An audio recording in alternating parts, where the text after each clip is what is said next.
Welcome back, accounting boffins.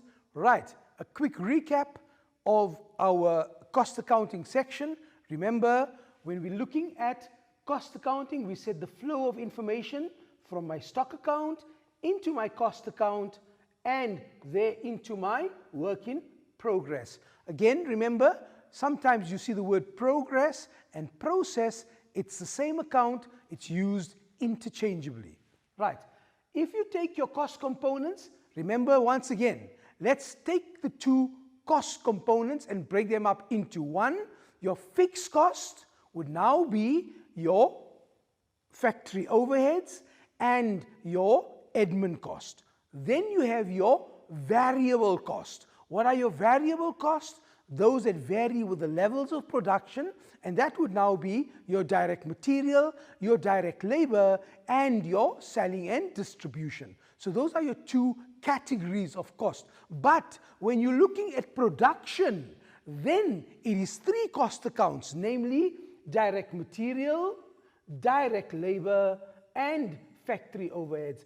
That gives you your production cost. Okay, so don't assume or don't take for granted that because it's a variable, it will not impact on my cost accounting. No, know that the cost of the product has three components: material, labor, and selling and distribution. Okay, let's repeat that. The cost of the component has material, labor, and factory overheads. Keep that in mind, right? Okay, so we now move on to the information that we have here. The School's Choice Factory Shop has Mary as the owner of this business, which produces and sells school uniforms. The information given relates to the pairs of trousers that her factory is producing, amongst other items of the school uniform. Okay, this is the information we have at the beginning of the year. There's your opening balance, right? There's your closing balance. Very important when you are working with a table. Please make sure you know the direction of your arrow, right? And I keep on telling learners this, just to make them some kind of concept. If your arrow or your love arrow is misdirected, it creates havoc in your lives. By the same way, if your accounting arrow is misdirected, it creates havoc in your accounting calculations. So make sure the arrow is in the right direction. Okay. So there's our information: raw material stock, work in progress, finished goods, and indirect material. There's the information of all the transactions that we've entered into. We are expected to calculate, firstly, the indirect material cost. Right. So this is what we do. Step number one, identify your indirect material at the beginning of the year. Right? So here we go. Where's my indirect material? There we go. Beginning of the year, we had indirect material on hand to the value of 5,500. So here we go. Here's my calculation. There you see it. 5,500 is my starting of my calculation. Then, how much raw material or how much indirect material, did I buy this year? So we go and check in my information, how much of indirect material did I purchase? Purchase of indirect materials, 46,000. Bring that in. That's the next component there, 46,000. Right. So that's the procedure. You always start off with your stock of indirect materials, then bring in your purchase. No information was given to you about any returns of indirect materials. However, you are also told now that 3/4 of the indirect materials were used in the factory. So not all the indirect materials was used in the factory. Only 3/4 were used in the factory. Therefore, this is what we do. Watch. You take that. That's the 3/4 component. However, another important consideration. Did we use up all the indirect materials? Watch. This was my opening balance, but I have a closing balance of 11,000, meaning those indirect materials were not used. Okay. Remember, guys, we're dealing with indirect materials. Right now, In my calculation, watch, that's my opening balance of indirect materials. That's my purchase of indirect materials minus what is left over at the end of the year. That means these indirect materials, as you can clearly see, were not used. That's a stock figure. Therefore, 5,500 plus 46,000 minus 11,000. Let's do that calculation. Here we go. 5,500 plus 46,000 plus 11,000 is equal to all the materials that you had available on hand. Sorry, there's an error in my calculation. Let's go back. Let's cancel it. Can you see? Watch my operations. Important. 5,500 plus 46,000 minus, it's the end of year balance, 11,000, to give you a figure of 40,500 times 3 divided by 4 will tell you that you used 30,375 in your, was the indirect materials relative to the factory. Right. Now, the question doesn't ask for it, but the other quarter will then be apportioned to either my selling and distribution or my admin, wherever the indirect materials were used. Okay? So you can clearly see the entire indirect materials has to be apportioned to, in this case, factory overheads or direct materials or in your selling and distribution. Let me repeat that. Your indirect materials has to be apportioned to either your factory overhead cost component or your selling and distribution cost component or your admin cost component. Right. Okay. The next one we have here is we have to calculate the maintenance account was debited in error with a payment of 10,000 Rand for the telephone. 80% of the maintenance relates to the factory. Calculate the maintenance cost as it is applicable to the factory. So here we go. You start off with your 45,000. Where does it come from? My figure that's given to me was the 45,000 Rand for maintenance. However, there was an error there of 10,000 being debited to the maintenance incorrectly. So minus the 10,000. Clearly you can see 45,000 minus the 10,000. Obviously this will give you 35,000. Right? And only 80% of the maintenance is applicable to the factory. Therefore, what do we do now? We multiply that figure. So let's do that. Here we go. We have 35,000 Rand.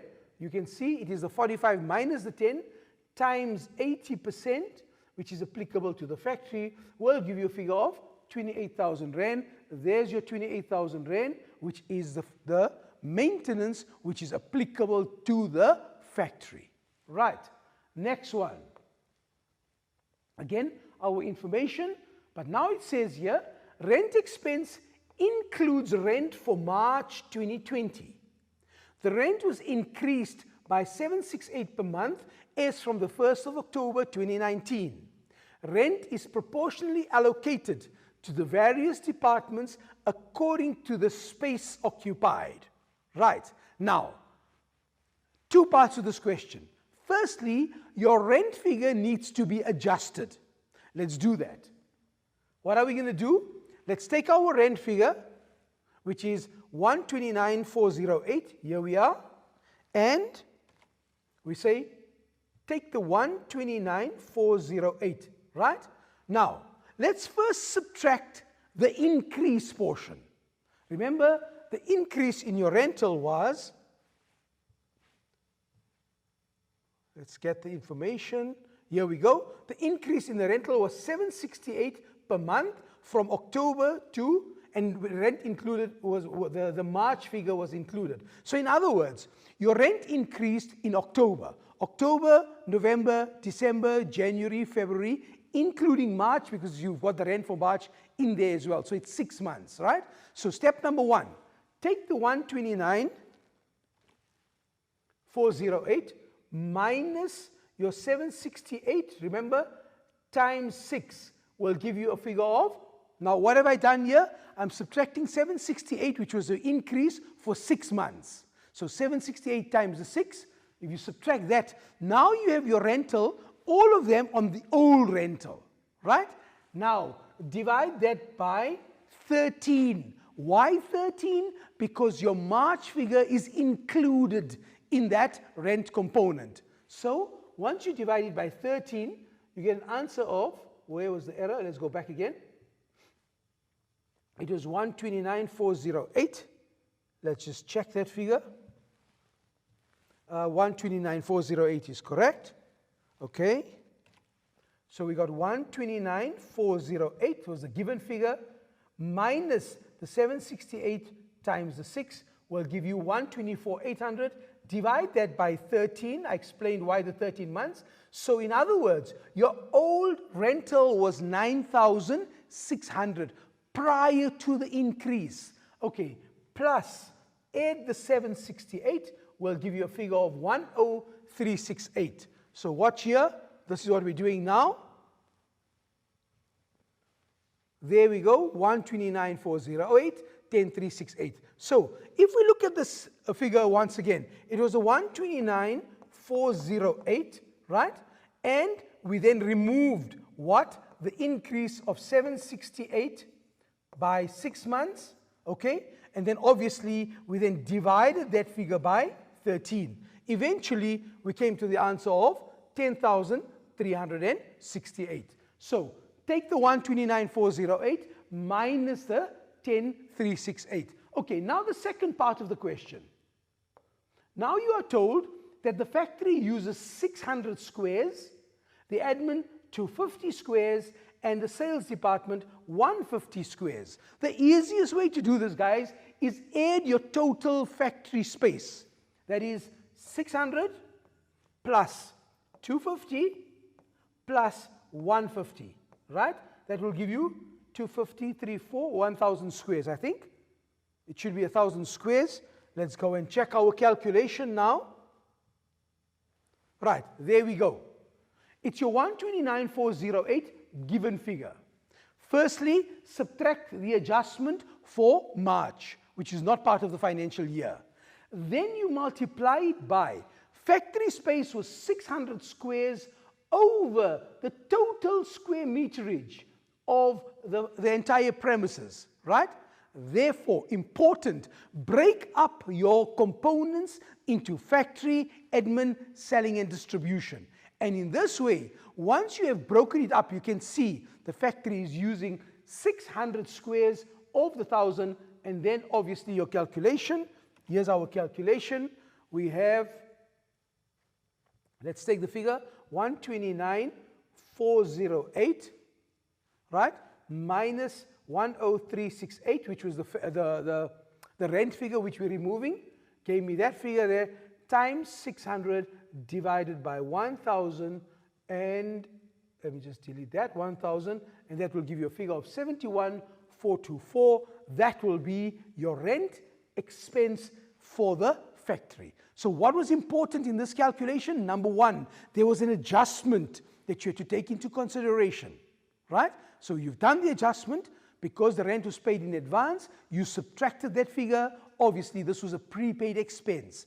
Can you see how your knowledge of adjustments will also be needed when you are doing cost accounting?